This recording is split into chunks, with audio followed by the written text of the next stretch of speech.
It's open. Tonight's story is somewhat unique and calls for a different kind of introduction. Who's gone off? Today we are canceling the apocalypse! Wait a minute. You ain't heard nothing yet. And this is? Lilu Dallas Multipass. Frankly, my dear, I don't give a damn. Houston, we have a problem. Have you tried turning it off and on again? Gentlemen, you can't fight in here. This is the war room. Now, where was I? Welcome to episode 129 of the Blokebusters podcast. I'm Paul, and today we're going to be talking about Psycho Goreman, and everyone wondering what the hell Psycho Goreman? Well, you're about to find out. And this time around, I figured, why the hell not go back to a tried and tested guest of the podcast? I figured B-Rob would be the best one to come on. How you doing, sir? I am here for the madness. Yeah, this film definitely is that. So, first and foremost, I know you brought it up, but why? Why? Well, I'll definitely get to that when we get started. But yeah, I'll get the boring stuff out of the way, and then we can really dive into whatever this was. So first off, Blokebuster stuff. If you want to find us anywhere, we're on Facebook, Instagram, Twitter at Blokebusters. You can email us, theblokes@blokebusters.com. You can go to blokebusters.com. It's lovely there. You can go to allportsopen.com, and it's a lovely little website there with every other podcast on our network. So many fine people there. Do go check them out. If you want to support us in any sort of monetary way, not saying you should, but you should, we do have a Patreon at Blokebusters. There's not much there at the moment because, well, I haven't had time to flesh it out. But boy, ain't that the truth? Yeah, Keeps on slipping into the future. But yeah, even just $1 a month would just help keep the lights on. So yeah, if you are so inclined and you have the disposable income, please do consider that. But anyway, getting to this wonderful film, directed by Stephen Kostanski, who, if you actually try and look him up, you will only find Astron 6, which is a Canadian film production and directing company. And they kind of almost direct by committee, although that's not actually sort of 100% correct. There are some films that they've done where all of them direct. There are some films they've done where one or two of them direct, and in this case it was solely Stephen Kostanski that did it, and a budget of I don't know, and this actually did have a box office. It was released in 2020. It was going to premiere at South by Southwest in March of 2020. However, something happened, and so therefore it didn't. But then it was screened later that year through the online festival. It was Beyond Fest that they did, and then it was released in cinemas and on video on demand on January 22nd of this year, and it had a box office officially of $95,384. So, yeah, obviously, if it had been released, let's say in January of 2020, I feel like it probably would have made a bit more than that. But we can get into why in a minute. But yes, probably should talk about why this film. And really, genuinely, the reason why this film is that I found out it existed. Yeah. And I was like, that sort of seems perfect. Why the hell not? Why wouldn't I want to watch this and then talk about it? It felt very much, looking at the trailer, definitely a different feel, but still had that vibe of Turbo Kid. I don't know if you've seen Turbo Kid, but I I kind of recall.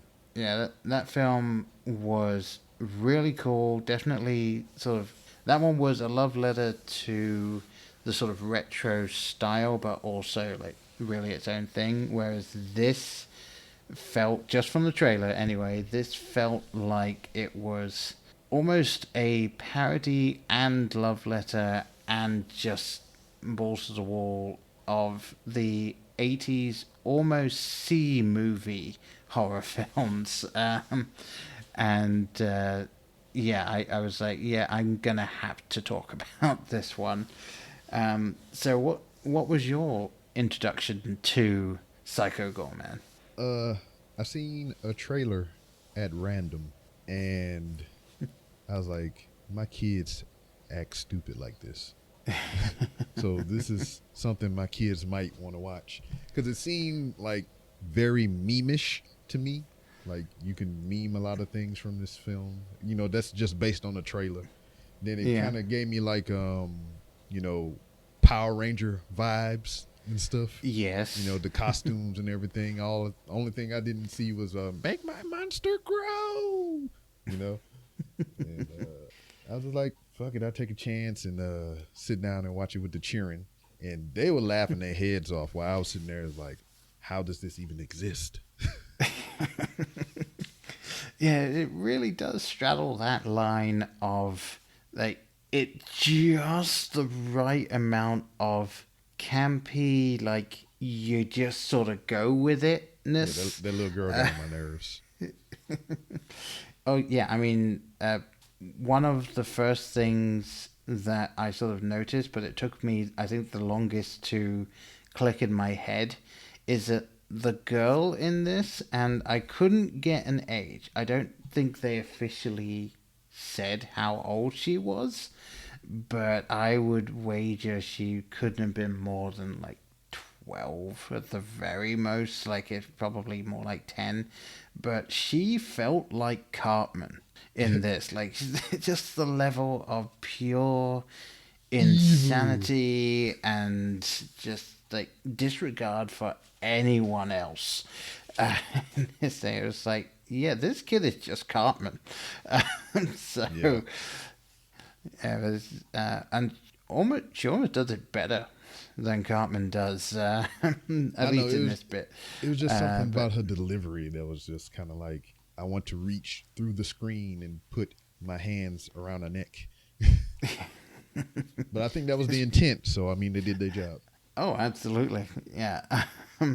And actually, one thing that, even though it's definitely played as a joke, and it even becomes a massive plot point later in the film, but the whole thing about Crazy Ball and just the insane rules and everything, it's like, my daughter is 4 years old, and this is the sort of stuff that she does. She'll just throw this stuff out. It's like, no, this is how we're playing it, and you have to do this, and then this, and this. It's like, wow, they nailed that.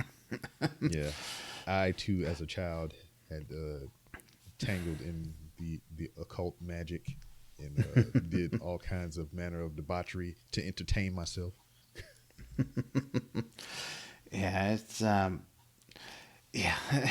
it can be very interesting. Us giving it words and giving it power through this podcast is not doing it justice. You have to begrudgingly put eyes on this thing. Yes. Mind-blowingly enough, you know, just looking at the stats on this thing, freaking 6.2 out of 10 from IMDb, 91% on Rotten Tomatoes, 67 on Metacritic. This is all over 50% ratings. So, I mean, it's not one of those bottom of the barrel films that you see getting like 30% and 20% and even 6s and 9s from what I've seen in some instances. Yeah, I mean, as far as I can tell, one of the only like genuinely negative reviews of this actually came from someone from RogerEbert.com who gave it 1.5 stars. And it's like even though they were not too glowing about this film, they still could have rated it a lot worse. Like, this Yeah, a website where you'd expect there to be some serious critical critiques of the film and things like that. Like, you wouldn't expect a film like this to fare that well on it. And 1.5 stars. I can see the stuffed shirts over at RogerEbert.com giving it that. But I mean, I think this film, if the whole crazy ball thing doesn't get you in the opening, the thing that really will tell you if you're willing to go for the ride in this is, upon losing Crazy Ball, the older brother Luke is made to dig a hole to bury himself in at the behest of Mimi. And the hole that he digs is, it's as if a meteor had smashed into their garden. Yeah. It's and insane. then it's kind of weird because, in that scene, he dug that hole, huge hole, looked like he had a backhoe to use it to do such a thing, like you were saying. That's when they find the trinket. So Yes. How long had the trinket been there? I know they might have discussed it in the movie, but honestly, Paul, usually, when you ask me to do these things, or I even volunteer in some instances, that I do my research to an extent. I might watch the movie twice. I might watch it a third time with the director's commentary if I actually own the Blu-ray or something like that. But this film was fire and forget. I watched it that one goddamn time with my kids, and I never put my mind on it again. So you have to fill in some holes for me there, guy. No, understandable. I will say that I don't believe they ever specify the exact amount of time, and the only people that would know are that weird council, the Planetary Alliance or whatever they call themselves. And even if they would have thrown it out, it would have been some weird name for the length of time that we wouldn't understand, because you got to imagine that it's been a long time, because there's there was no signs of disturbances in their yard before they dug. I mean, there's a whole neighborhood surrounding this thing, houses and trees and everything on top of it, so it had to be there for a long time to predate even this cul-de-sac. Yes, yeah, I'm assuming it was one of those things of he was thrown down on a primitive world, deep in the ground, and now all of a sudden he's come out. And it's one of the interesting things in this is they didn't even attempt to give you a maybe she is she falls on it and it imbues her with the power or things like that. No, they just flat out basically went, this girl picks up this gem that she won because she won a game of her own inventing, and that just gives her full power over this insane ancient murderous monster from the stars. And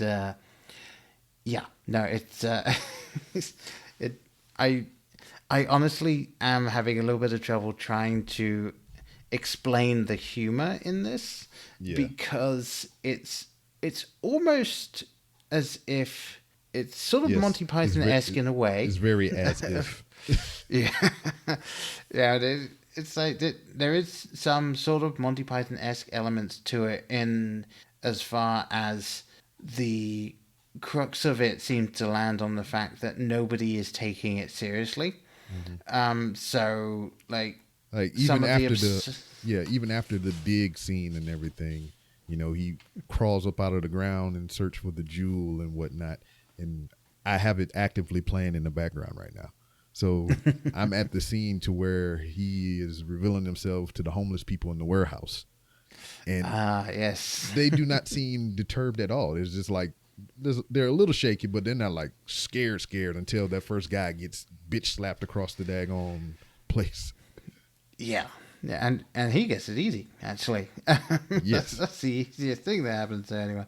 But yeah, no, there's things that absolutely just make no sense, even if you are accepting that this guy is a random alien from space who has all of these psionic powers that he's able to basically do whatever the hell he wants.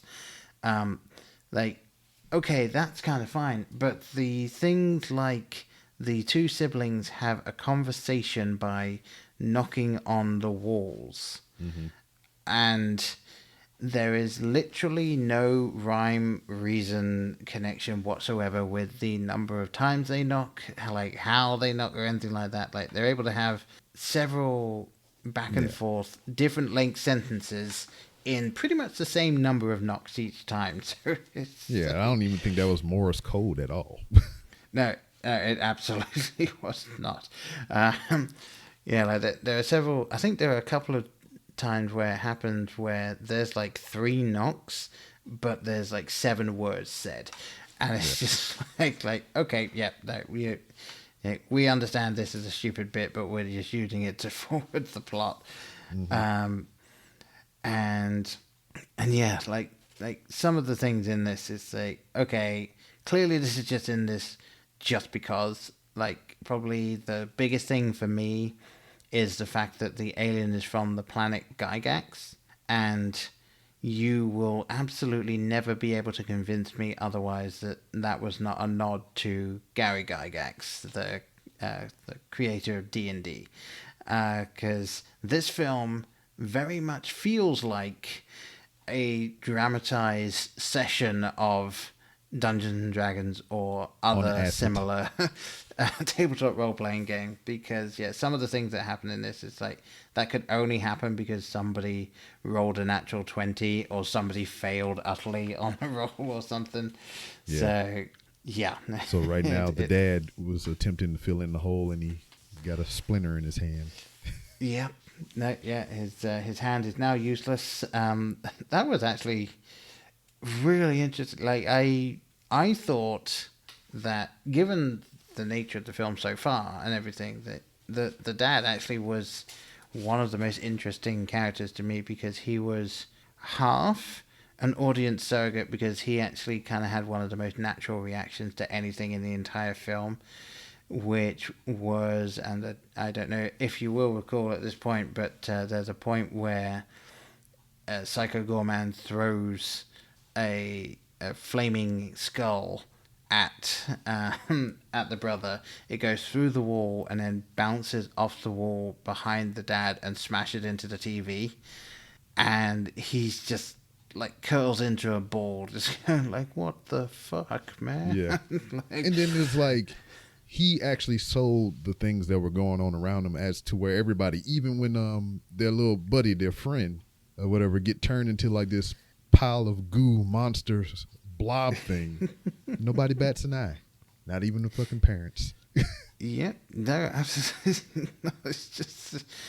just this weird brain with giant brain with tentacles, and it's like that was another really strange thing to me. And like, seriously, anyone at this point that hasn't seen the film, like, please pause this and go and see it, because even though we're actually talking about it, I promise you we're not actually really spoiling this film for you. No.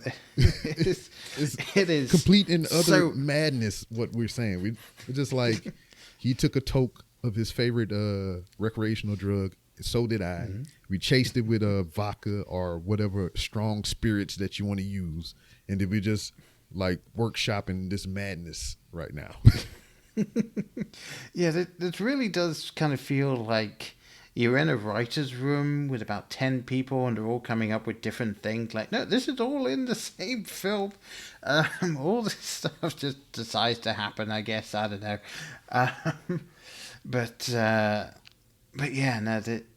This film is so weird. The kid turning into that monster, the thing that I found funniest about that whole thing when that happened is that the girl Mimi basically was telling Psycho Goreman that she wants him to basically just be there for her whenever she wants him to be there and to do whatever she wants, and he turns him into this giant brain with tentacles, and her immediate response is to completely not acknowledge that this has happened, and to not say anything about, well, how is he going to do the things that, like, because she wanted someone to play basketball, I think, or baseball or something like that. Yeah. It's like, this brain could not play basketball or baseball at all. There's just no way that's happening. And she doesn't even admonish Psycho Goreman, or PG, as they call him, for somehow getting this entirely wrong. It's just like, yep, okay, that's just him now. Or even when they discover the homeless guys that he decimated in the warehouse or whatever, they were scared, but they didn't yield a reaction that was fitting of what horrors they did see, because this dude was like frozen in place and his eyeballs were rolling around in his skull. The other one was filleted and displayed on the fence, and they were just like, ah. Yeah, pretty much. It was fairly crap. For all the slander we are giving this film, it is gory and just like bloody as hell. But it's just the way it's done is just like Sesame. You gave the characters from Sesame Street like real life guns. It's a better Happy Time Murders or whatever the thing was. It was more adult Power Rangers. Like I said, there before. You go. Yeah, absolutely. And yet the guy that was basically flayed and strung up, and for the life of me, I cannot place it. What is the horror film with the Cenobites? With the box, the puzzle box. And, the Hellraiser. Hellraiser, yes, yeah. The like just that single square of the warehouse was just like, that's the Hellraiser section where that guy has been torn apart. And yeah, you see it, I think once or twice, just some quick shots, and then that's gone. And yeah, the guy who's frozen with his eyes going back, and like Psycho Goreman basically going on this rant about how he will. He will forever be in torment, and then he just gets knocked over, shatters, and then the mouth by itself just goes, "Thank you."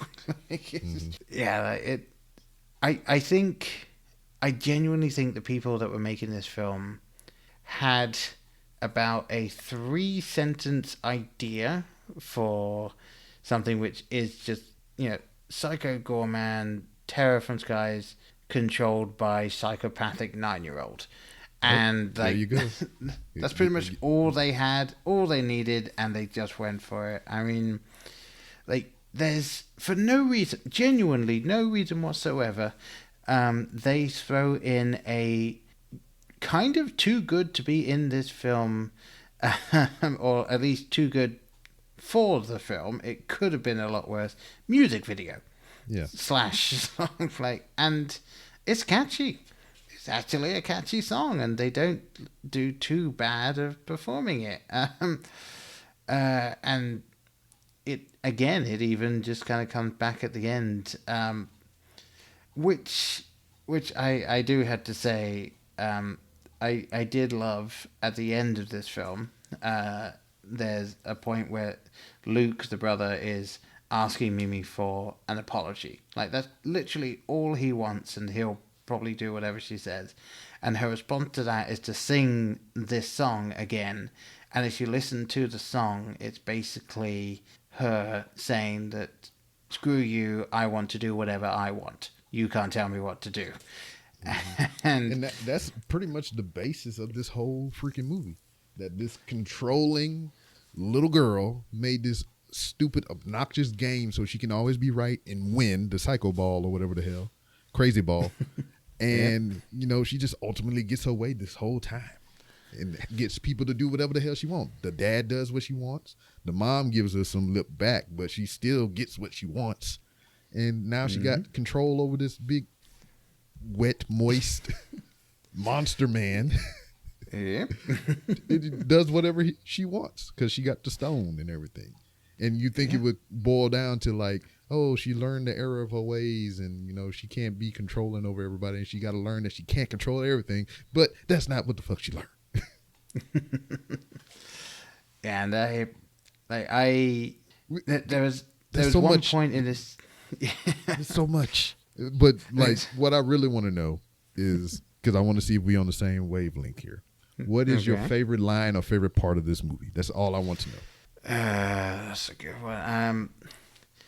You know, I think my favorite bit in this film, and it's because it goes on for the exact right amount of time, and it's just the right level of it's insane but funny, is the "come and find me" scene, when Psycho Goreman is yelling to the father, like, come find me, and then it just kind of, it's a horrifying scene for the dad, and then the dad's just like, oh okay, but where are you? And then he just comes back and just gives him full-on directions on how to come and find the injured Psycho Goreman. And I think, genuinely, I think that's probably my favorite bit from the entire film. Although I think also the biggest groaner for me, kind of giving you the converse there, is I genuinely believe that they named the mother Susan so that they could have the line, "How's this for lazy, Susan?" in the film. Because, that was like, oh, I see what you did there. Well, indulge me. Is a lazy Susan like a thing somewhere? Because I'm missing. It is, yes. Basically, a lazy Susan, for those people who do not know what they may have in their kitchen, and you've probably seen this and just never really thought about it. You know those corner cabinets that you can get? Generally, it'll be like the kitchen sink, and then it kind of goes off and it's a corner. Yeah. But there's a cabinet down below, and instead of having a door that opens, it rotates. It spins around, and that's a lazy Susan. That's a lazy Susan type thing. Like, it used to be referred to as only there would be a board on the countertop, and then it would spin around. Like, generally you'd put things like appetizers, or if you had snacks or stuff, like, it would be on that, and you could like have it in the middle of a table at parties, and it would just rotate around. Something very pinky like. You would have your pinky out when you're using this thing. Yeah, but now, at least in modern America, when you're talking about a lazy Susan in a kitchen, it is referring to those rotating cabinets. Very well. Yes. And this has been your kitchenary delights. Yes, indeed, and definitely the reason I know this is we just had our kitchen remodeled, so we have two of those in our kitchen right now. Double lazy Susans. Yes, definitely makes your life easier if you have one of those things, because you're not going to be doing that deep reach into the cupboards to try and grab something. Mm-hmm. All right, but yeah, okay. So what was your favorite bit in this film then? It is two different bits, but it's all the same thing. Okay. There's a point to where like she's under his control. I mean, he is under her control because she has the jewel, the stone, the parallax crystal, or whatever the fuck. So she tells him to shut the hell up and sit down in the warehouse till they come back. So he can't do anything but sit on this little bucket in the warehouse, and around him was some guy magazines or whatever it was. Yes. And he was like, he was just looking at the guy magazine. He was like, I forget what the exact lines were, but it was just like, I don't know, is this turning me on? Because I think it is, or some shit like that. And then later on in the film, they the magazines get destroyed. He's like, no, not my magazine. Yes, I remember. Yes, I believe they are bringing him I think it's an old school TV, and they apologize for not having any porn for him, but they do have magazines with Hunky Boys. Yes, and yes, he looks at the magazines and he's just like, yeah, I have no interest in these hunky boys. And then he just kind of like, or do I? He's like, not my hunky boy. Yes, that's right. I mean, that was a solid joke right there. Like, I do appreciate that they just they obviously threw it in because it is just objectively funny that they would just bring him this magazine and just be like, well, here's some some nice looking men. Here you go. And him actually just be like, yeah, okay. Yeah, they're also assuming what he like. So. I genuinely, this film bounces all over the place, so I feel like that's what we're doing too. But yes, I enjoy it. So right now it's playing in the background, and they're at the council on the other planet and everything, and they talk about Psycho Goreman and how he's this and that, and they got to go get him. So one thing that I was not expecting was when she assumed the form of the lady that they got from Earth. Yes. So they beam her in there, they teleport her in there somehow, and then she is, encased in this glowing cube. And then the cube just goes from like full size to like miniature and squishes her and turns her into a meatball. I mean, a meat square. And yeah, and I was just like, I was not expecting that at all. Yeah, I mean, it's an interesting take as well, because it is this thing of they're clearly supposed to be the good guys, and yet the person that they have as kind of the head of these people has absolutely no qualms whatsoever to just destroying a random human so that she can go about and get rid of this evil. And obviously the common take on that would be like, if you're going to prevent mass genocide by Psycho Goreman, then what is one life, especially given the end of this thing. But it's interesting to see that, and it really does make you look at it and go like, okay, I'm not sure I am behind this one, behind Pandora, I believe the name was, to do that. And and it's just crazy. One thing is on my part right now. Uh-huh. I have no interest in Hunky Boys. Yeah, I don't care for Hunky Boys. Then it's zooming in. Yes. Or do I?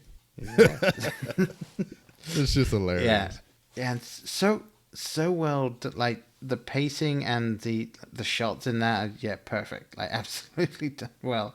But yeah, I have to give them props actually. Like we talked about a lot of the stuff that's in this, and you've mentioned it briefly as well. And like we say, it's like an adult Power Rangers type thing. Like obviously told from a different point of view, and with technically the bad guy winning.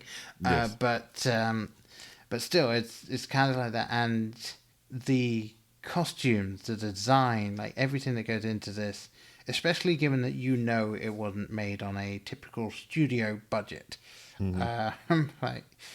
I believe that's, if they spent money on this thing, this is what they spent the money on, the costume work. Because it was the most elaborate thing throughout the whole film. Because, I mean, and the CGI that they used for like the otherworldly planet and whatnot. But it's just like they literally didn't do anything extravagant outside of the outer space elements. They were just in the woods. There was in a warehouse. There was at their house. And, there was just like in the woods again. So, I mean, they weren't really doing shit. Yeah. Yeah. I mean, like all of the costumes for want of a better term, just to lump them together, aliens, they were all amazing. Did you throw your hands out there when you said that? Aliens. Yeah, I had to style my hair up in a thing for that, but like just the pure design of some of these things, like the one that was basically a witch, effectively, like one of the best looking ones there. There's one that was like I guess just a robot that had a robot bird on his shoulder, and he was the only one that Psycho Goreman always assumed would just betray him. Yeah.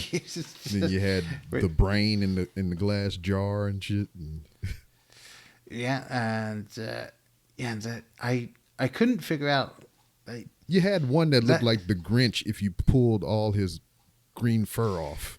And that was like one of the main ones that was talking all the time.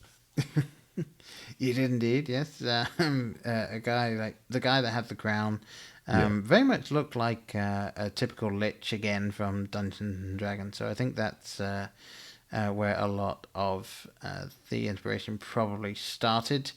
And at least for some of those designs, and they just kind of ran with it.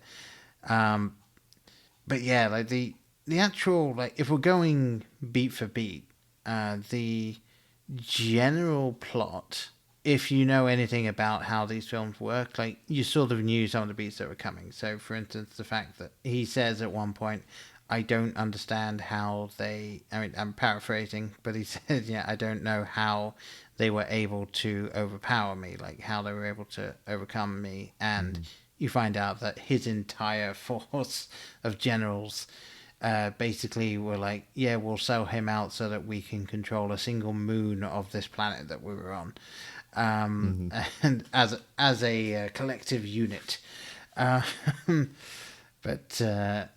yeah, like, so you saw that was coming, although that actually does remind me of another one of my favorite little bits in this, the sort of mutated policeman. Yeah. Who's just, he just wants to kill himself and he can't.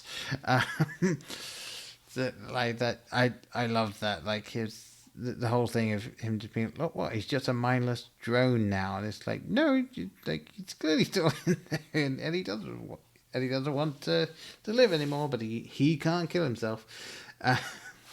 The little boy in there is fixing the TV, and he's not turned into the gelatinous pile of flesh stuff yet. Yeah, yes, that I believe that from roughly where you are, that's probably in about 10 minutes, I think. But yeah, no, it would be nicer if you were dead.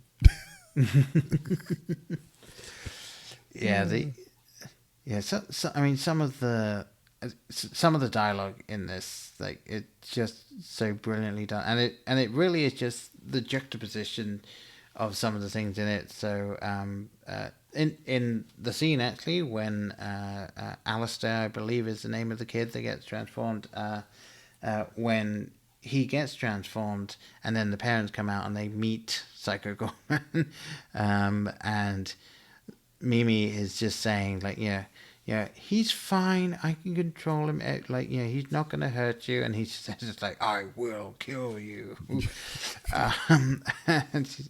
And she's obviously just playing it off for laughs, like, oh, he's so funny. But, like, the juxtaposition that they do with that, and they, like, and obviously the girl is, as I've said before, insane.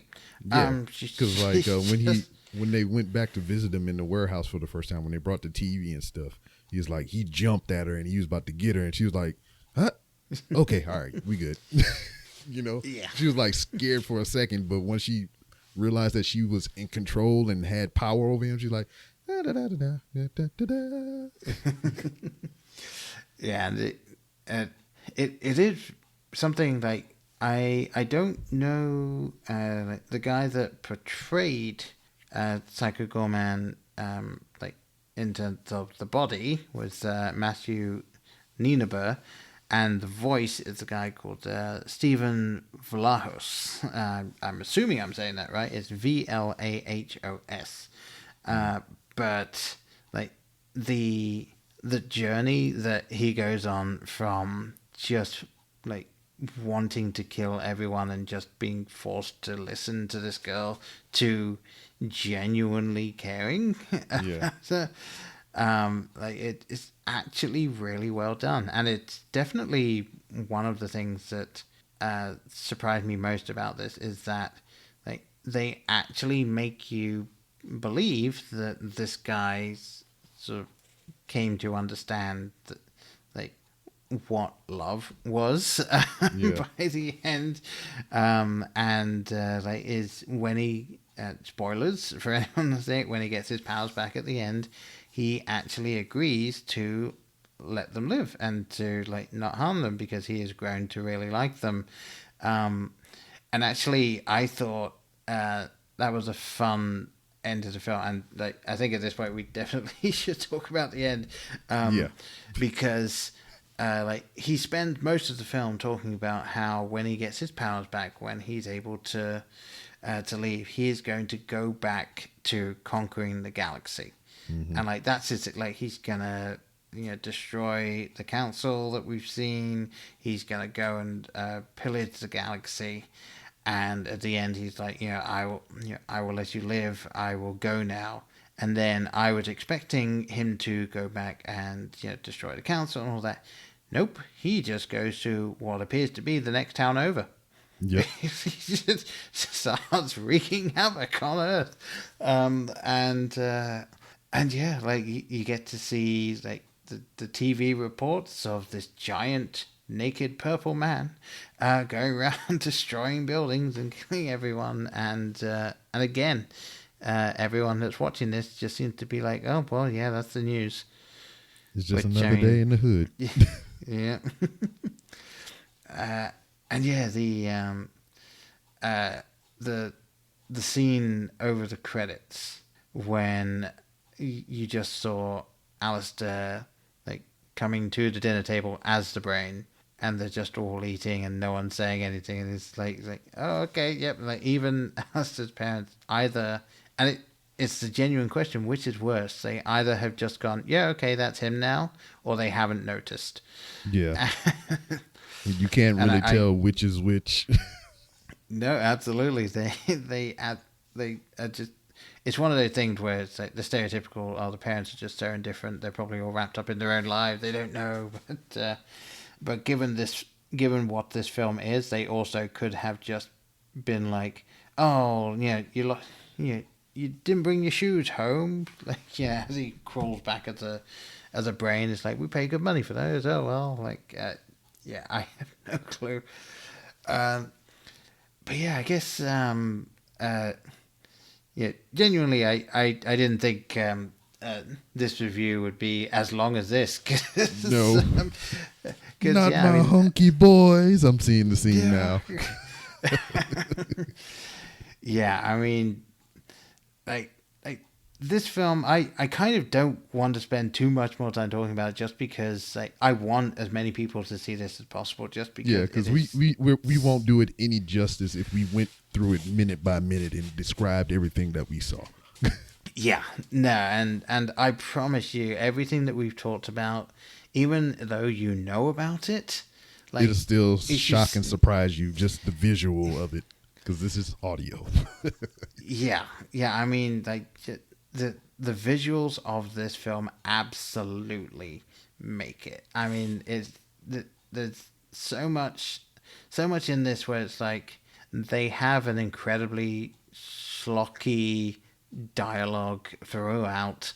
They have a plot that is not, it's not something that you've never seen before. It's not out there, but it is definitely a good mix of independent filmmaking with homages and that sort of feel of the old school 80s horror. And the warrior's death is rough. but yeah, like it's just like the right tone. Like, and obviously there are people that this film is absolutely not for. And if you are not a fan of I mean, I'll say horror films. There's definitely a horrifying element to this. If you're not a fan of sci-fi, especially the sort of B-movie-esque sci-fi, and if you're not a fan of shenanigans, I mean, yeah, I mean there is gore in this. I mean, it's not to the extent of, let's say, there's gore, man. Indeed, yes. Yeah, it's not something where like you're seeing someone's intestines being pulled out and it's super realistic or anything like that. But there are definitely aspects in this that are very well done, and some of the blood is clearly just water that's been dyed red, and yet some of the things look somewhat realistic. So there's going to be a level to it where some people won't be able to stomach it, but No, like absolutely, this film it needs to be seen by everyone that is willing to watch it. Basically, if you see the trailer and you go, like, even if you're just like, "Oh, that seems interesting," you'll enjoy it. Like, you know, they did a good job with the marketing of it. But yeah, like it's so weird, so cool, and also the one thing that I didn't bring up yet, which again kind of surprised me in this, because I am absolutely not someone for whom the audio is a big thing. The soundtrack to this is really good. I don't know who they got to do it. I could not find that out before we recorded. I'm going to go out on a limb and guess that it was either in-house or, you know, possibly someone that they knew, like the people that created this film. They might have known someone that they were just like, hey, do you want to just kind of do this with us? Because most of it, if not all of it, is definitely not a high ticket item in when it comes to music. But the audio for this definitely works fantastically. As we were just saying, the visuals, this film needs to be seen to be believed, definitely. And yeah, like it is something where, like, trust me, you'll I mean, unless you absolutely hate any of the genres that I just said, like, you will be happy that you've seen it.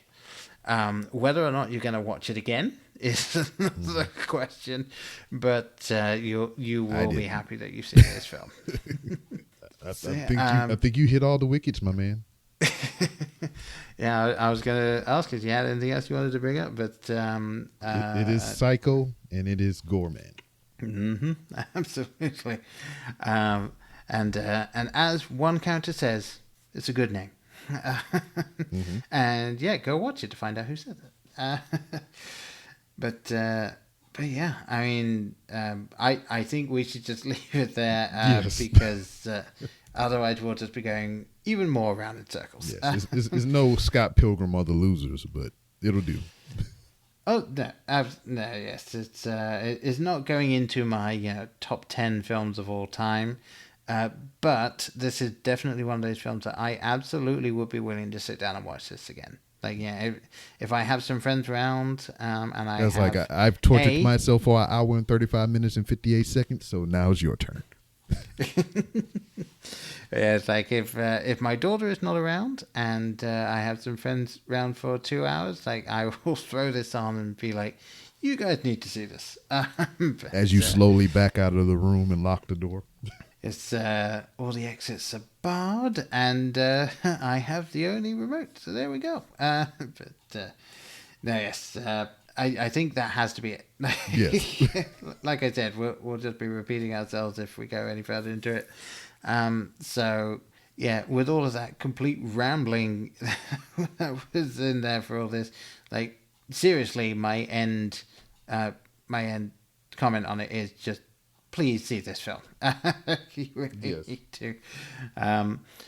But yes, after all that, obviously jumping over to you, Mr. B-Rob, where can people find you if they wish to do so? You can find me on the wonderful world of Twitter at 3R Show.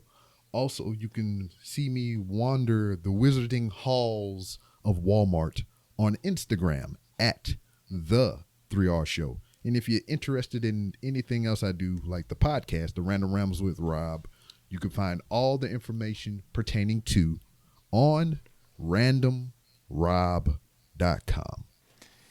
Yes, absolutely. And if you go there, you might hear a familiar voice and see a familiar voice, depending on which one you go to. Yes, and I believe I hold the record for longest episode, based on at least on YouTube.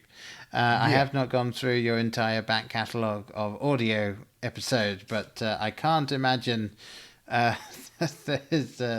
There's many out there that are longer. You have the longest YouTube episode, indeed. I think you are in second place out of 280 something episodes, maybe 290 as of right now episodes. You are in second place for the second longest episode ever. Oh, okay. Well, I mean, you only had me on to ask one question. I asked you one question, and it took almost 3 hours to get the answer. It did. So next time, have 2 questions for me, and I'll beat that. I'll get that. I'll have a phrase, and I'll get your thoughts on the phrase. I don't think I can ask you a question. Okay. Well, I mean, yeah, we'll come up with something. No, yeah, I definitely need to come back on. Yes. Maybe next year. Like, give your audience a break, and then have me back on for more just random ramblings again. Very well, it's a date. But yes, thank you for coming back on and doing this sort of relatively mini review based on how ours normally go. But yeah, no, I think I think we definitely covered everything we need to with that. And watch the damn movie if you want. Yeah, absolutely watch it. Yes, for those of you that didn't listen to me the first time, again, Twitter, Facebook, Instagram, Blokebusters. You can email us at blokes@blokebusters.com. Please do reach out and let us know what you thought of this film, what you thought of this episode, what you thought of any episode or any film that we covered, or if you have anything that you want to cover. Just please reach out, let me know, and chances are I'll end up doing it, as long as it's not Grease, because hell no, I'm not doing that film. I watched Psycho Goreman freaking 30 times before I watch one Grease. Yeah, no, I watched it enough when I was a kid, and now that I have full control over what I watch, when my daughter's not awake, then yes, I refuse. That's all I would say. I refuse. But yeah, seriously, do reach out. Let me know anything that you might want us to watch and review, and we'll get back to you. But once again, as always, with all that being said, I've been Paul. I've been Rob. And we'll see you next time. Bye. Now my Hunky Boys. In case I don't see ya, good afternoon, good evening, and good night. Hang on a minute, lads. I've got a great idea. Louis, I think this is the beginning of a beautiful friendship. You're still here? It's over. Go home. Go.